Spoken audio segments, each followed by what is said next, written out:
수도권 전역이 코로나19 집단 감염의 영향권에 들어갔습니다.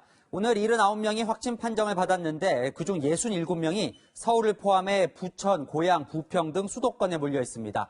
오늘 하루 800개 학교의 등교가 중단됐습니다. 이 추가 확산으로 등교 개학을 또 미루면 올 한 해 학교 운영이 어려워진다고 보는 정부는 내일부터 2주 동안 방역 조치를 다시 강화하기로 했습니다. 사회적 거리 두기로 돌아갈 가능성까지 열어놨습니다. 첫 소식 이상현 기자입니다. 정부는 앞으로 1, 2주를 수도권 감염 확산을 막는 중요한 고비로 보고 있습니다. 수도권의 초기 확산을 조기에 차단하지 못한다면 지역사회 감염은 학교로 연결되고 결국 등교 수업은 차질을 빚게 될 수 있습니다. 정부는 내일부터 다음 달 14일까지 수도권 지역의 방역 관리를 강화하기로 했습니다. 미술관과 박물관, 사회복지시설 등 공공다중 이용시설 운영을 중단하고 공공기관 주간 행사도 취소하기로 했습니다. 시민들에게는 외출과 모임을 자제해달라고 요청했습니다. 소규모의 대면 접촉 모임에서 여러 건의 집단 감염 사례가 발생한 만큼 가급적 2주간은 이러한 모임을 자제해 주실 것을 요청드립니다. 또 유흥주점과 노래연습장에 내렸던 운영자제 행정명령을 학생들이 많이 찾는 학원과 PC방으로 확대하고 다음 달 14일까지는 가급적 학원을 다니지 말아달라고 당부했습니다. 정부는 2주 동안의 방역 강화에도 유행이 계속된다면 사회적 거리 두기로 돌아갈 수밖에 없다며 방역에 협조해 줄 것을 당부했습니다. 채널A 뉴스 이상현입니다. 수도권 연쇄 확산의 진원지는 확진자가 86명까지 늘어난 쿠팡 물류센터입니다. 이 작업장에 있던 직원의 모자와 신발에서도 바이러스가 검출될 정도로 광범위하게 퍼졌는데요. 경기도는 당장 센터 영업을 중지시켰습니다. 우현기 기자입니다. 경기도청 직원들이 물류센터 정문에 집합금지 명령문을 붙입니다. 경기도가 쿠팡 부천 물류센터에 2주간 집합금지 행정명령을 내린 데 따른 조치입니다. 사실상 영업금지 또는 시설 폐쇄에 해당하는 조치로 경기도가 개별 기업 사업장에 이런 행정명령을 내린 적은 처음입니다. 확진자 발생을 인지한 후에도 수백 명의 관련자들이 방치되어서 위험에 장시간 노출되기도 했고 역학조사에 필요한 배송 직원 명단을 제공해달라고 요청했음에도 장시간 지연돼서 방역당국도 바이러스가 물류센터 내부에 광범위하게 퍼진 것으로 보고 있습니다. 직원들이 착용하는 모자와 신발을 수거해 검사해보니 바이러스가 검출됐기 때문입니다. 마스크 미착용 등 허술한 방역 관리가 집단 감염으로 이어졌다는 지적이 나오는 상황. 회사 측이 건물 폐쇄 전날까지 출근자를 찾는 문자를 직원들에게 보낸 사실까지 드러나며 논란이 커지고 있습니다.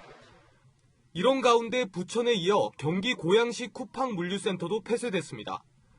20대 사무직 직원이 확진 판정을 받았기 때문입니다. 이 직원은 앞서 확진 판정을 받은 부천 물류센터 직원과 접촉한 것으로 조사됐습니다. 현재 근무자 500명에 대해 전수조사가 진행 중입니다. 사태가 날로 악화되고 있지만 쿠팡 측은 아직 사과 등 구체적인 입장을 내놓지 않고 있습니다. 채널A 뉴스 우현기입니다. 쿠팡 물류센터발 2차 감염이 이미 시작됐습니다. 주말에 이 센터에서 일했던 직원이 코로나19에 감염된 뒤 주중에 부천 콜센터에서 또 일한 사실이 확인됐습니다. 하필이면 1,800명이 일하는 전국 최대 규모의 콜센터였습니다. 김단비 기자입니다. 건물 문 앞에서 직원들이 외부인 출입을 막고 있습니다.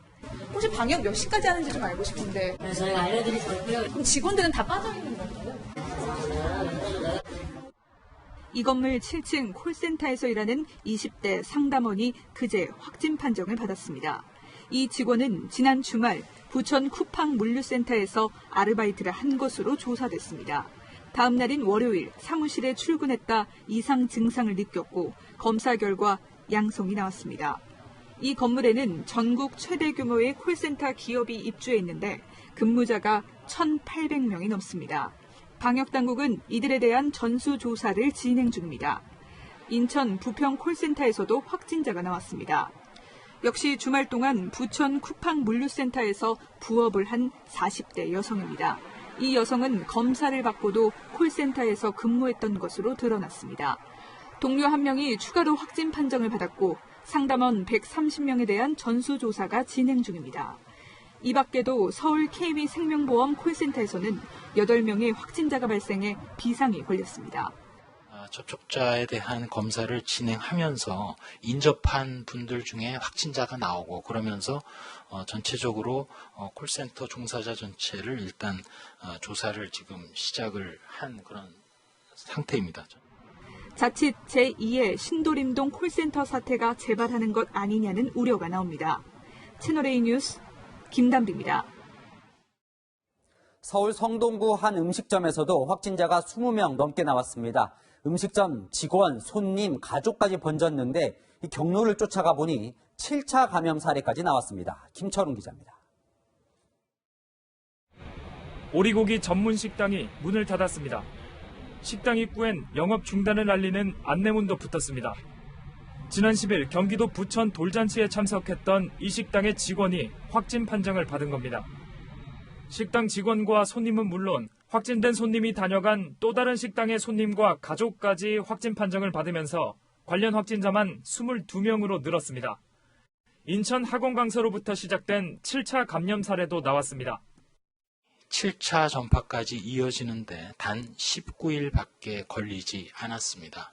한 명의 환자가 다음 사람을 감염시키는데 걸리는 시간이 평균적으로 3일이 안 되는 점을 식당 직원으로부터 감염된 걸로 추정되는 60대 여성이 여러 식당과 주점을 방문하면서 연쇄 전파가 이뤄졌습니다.